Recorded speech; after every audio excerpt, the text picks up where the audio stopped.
Hi guys, ayan o. So yung topic natin today is about sa common questions, common na pangutana sa Facebook and also dito sa YouTube. So ang common kasing tinatanong sa akin guys, since nagbablog tayo ng more about rocks and minerals, gemstone dito sa Pinas. So marami nagsabi sa akin guys, mga meron daw silang ganong klaseng bato, pero tinatanong nila kung saan ibebenta, kung paano mabenta. So yun ang common na laging tinatanong sa akin dito sa YouTube channel at saka dun din sa Facebook page natin. So bali guys, actually gumawa na ako ng video about this, kaso medyo yung iba siguro yung bago lang sa channel, so agad nagtatanong. Yung iba naman is na dumaan lang sa ating reels, sa ating video, short video, ay agad nagtatanong. So again, kung paano benta po yung ating gemstone. So sad to say guys, dito sa atin wala pa talagang buyer dito sa atin. Medyo hirap tayo, though merong konti, mostly bihira lang talaga. Kasi ang balita ko more yung mga bumibili din, ewan ko lang kung ilan sila dito sa Pinas, sa buong Pinas, yung mga lapidary artist. I think ginagawa din nila yan, tas tinakat nila tayo yung jewelries, tas binibenta.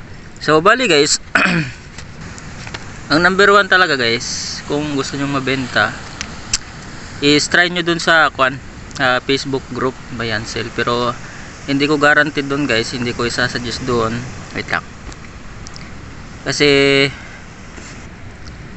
hindi ko i-suggest doon or i-recommended na doon kayo sa page. Pero meron din naman mga matitinong mga buyer doon. Pero as I said, kunti pa lang talaga. So more or less I think sa buong Pilipinas, basta kunti lang, minsan talagang walang buyer. Kasi hindi pa kasi masyadong na-introduce yung gemstone dito sa atin sa Pilipinas. So yan ang big problem natin, hirap tayo sa buyer. Yung iba naman nakapagbenta, siguro swertihan lang siguro and tiyaga sa pagpo-post dun. Pero yun na nga, hindi ko sinasuggest nga dun kayo magbenta, kasi alam mo na yung mga scammer dun, kalat. Kaya ayaw ko po yung mabibiktima dun. So ang pinaka the best talagang option sa ngayon is mag-invest muna kayo guys sa tools na gagamitin nyo pang cut ng jewelries. Number one nyo, kahit unahin nyo lang yung angle grinder. Then kasi yung angle grinder guys, pwede nyo ma-cut yung bato and pwede nyo magamit, ma-polish din. So titingin lang kayo, mag-search lang kayo sa YouTube kung paano maggawa ng DIY na lapidary saw, yung pang-cut. So yun na talaga ang the best talaga ngayon guys, kung gusto niyo talagang kung gusto niyo talagang mabenta. Kasi dito sa Pinas, pag grow mo talaga kayong ng bato sa tingnan, so hindi siya pagtatawanan ka pa ng ibang tao, yung walang alam sa mga uri ng bato or mga semi-precious stone. So pagtatawanan ka pa. So ang suggest ko talaga, the best ko talagang maipapayo sa mga may hawak na gemstone dito sa atin is kahit unti-unti lang guys, mag-invest kayo sa tools like cutting machine, yung pang polish, buffing. Actually meron namang mga tools na dedicated talaga for cutting gemstone. Yun nga lang guys, medyo pricey, may kamahalan. So yun, sa naman sa meron ata akong nakita sa Shopee and Lazada, pwede siya pang cut, pwede rin siya pang polish ng gemstone. So ang price niya is around 10,000 ata or 8,000, 12 ganun. So bali guys, kung may budget ka naman, so talagang mag-invest ka muna sa una. Then kung meron ka ng mga tools, mga pang polishing tools, doon ka na gumawa ng mag-search ka kung paano mag-cut, paano mag-polish ng gemstone. And then yun, gawa ka ng mga jewelries mula dun sa mga gemstone na nakuha mo or nakolekta mo. So after doon, mapolish mo siya, magawa mo na into jewelries. So pwede mo na siya i-sell sa market. Like pwede na rin doon sa Facebook page. Mostly sa Facebook naman talaga eh. Pwede rin sa Lazada and Shopee and TikTok, kaso nga lang kailangan lang ng permit ata, I think BIR.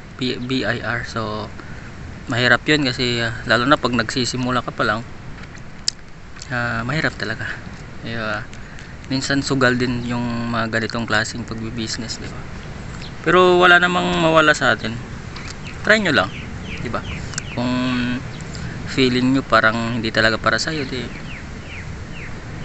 wala tayong magawa dyan. So yun ang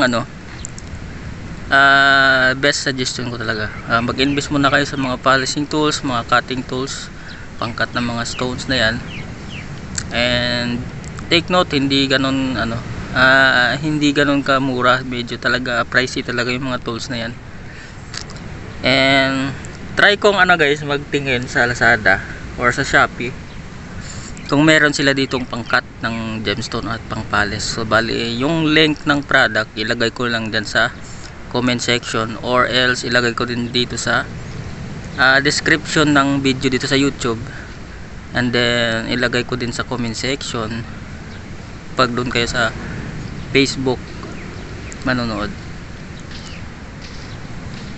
So yun guys, sa ngayon yun lang talaga yung pinaka the best na maipapayo ko sa inyo. Mag-invest muna kayo sa mga polishing tools, cutting tools. So actually may maraming nakitang doon sa Alibaba, mostly talaga Alibaba. And alam niyo naman guys, pag Alibaba kasi outside Philippines kasi yun. So pag bili doon, daming kuskus balongos, daan ka pa ng custom. Of course magbayad ka doon. So yung original price talaga, may mga charges pa yun, pang shipping fee, yun, custom fee. So yun, medyo pero kung mapera ka naman, may budget ka naman, why not? So kumpleto sila sa China guys, sa Alibaba. So bali maglagay lang din ako ng link dyan sa description ng video na to, and also maglagay din ako dun sa dito sa comment section. So kung may bala kang bibili or buo ng loob mo magbibili ng mga tools, so yun, ilagay ko lang yung link dyan. So that's it guys. So ngayon sa magbebenta ng raw, hindi ko muna i-suggest, pero try nyo pa rin i-post dun sa mga Facebook group. Mala nyo mainggan nyo sa gemstone na pinupost nyo, so bibili yan na raw. And the best option ko din guys, yung kung mas maganda ikaw na mag-process. So yun nga, mag-invest ka muna. So invest ka muna sa mga polishing tools, mga cutting tools, kasi mas marami yung magagawa mo dun sa isang bato nga at saka mabebenta mo siya ng mas mahal kasi makat mo tayo into jewelries. And then pag mapalis na siya guys, ma-turn na into jewelries, automatically guys tataas na yung value ng stones. So yun ang kagandahan pag may mga polishing tools ka. Pero kung gusto namang yun na nga, kung gusto mo mabenta agad, so hindi ko recommend na ibenta agad, kasi mostly kung may bibili man, kung sineswerte ka talaga, babaratin din. So yun lang. So sana guys nakatulong. And guys, kung gusto mo ng ganitong klaseng content, like, share, and subscribe. Yun lang. Bye bye.